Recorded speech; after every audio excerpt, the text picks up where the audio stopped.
Good evening, ladies, gentlemen, and everything in between. I am the Angry Gentleman. Welcome to the video. Hey, so today we're doing something very tasty. Very tasty indeed. We're making queso. No, not like the fat guy that everyone makes fun of for being fat. I'm like, what's next? You're gonna call water wet? Get some new material, guys. Anyway, we're making some queso. I've made this one time before and it was great.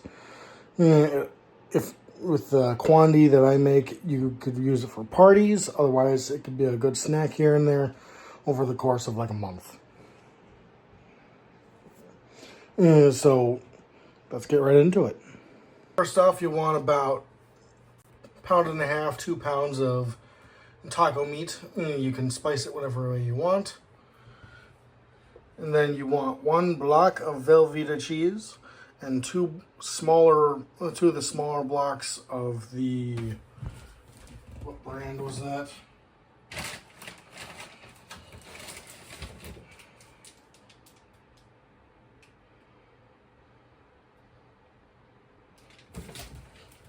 I'm not seeing brand, so just the generic Kobe Jack cheese.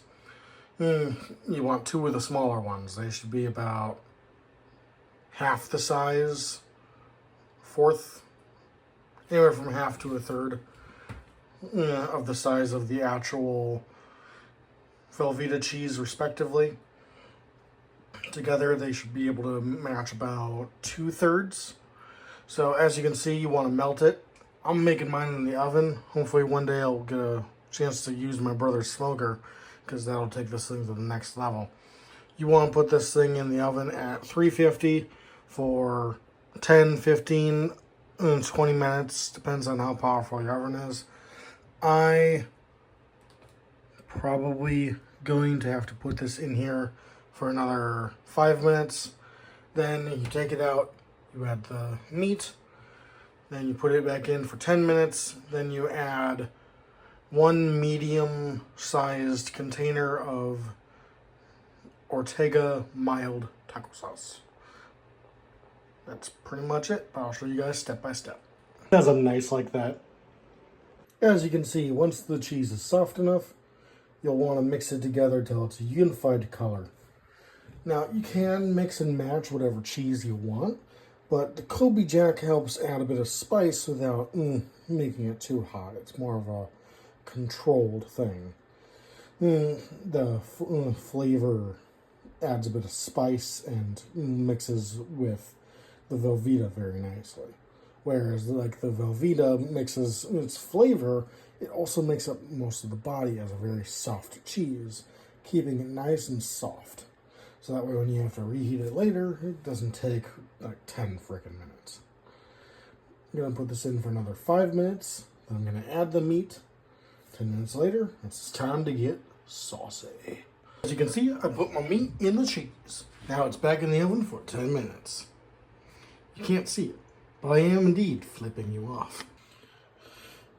No, it's hard to tell in the video, but the cheese is slightly an orange color after having been a yellow color due to adding the red sauce.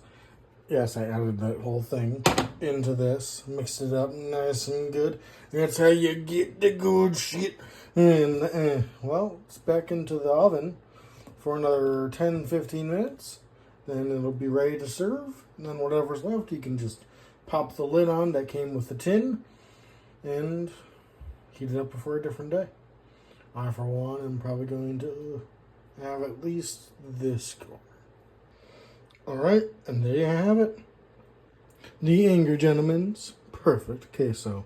Well, near perfect. Like I said, if I used my brother's smoker for this, it would probably be even better, but for oven queso, that's about as good as it gets. Just gotta open up a bag of chips and enjoy. This is the Angry Gentleman, signing out.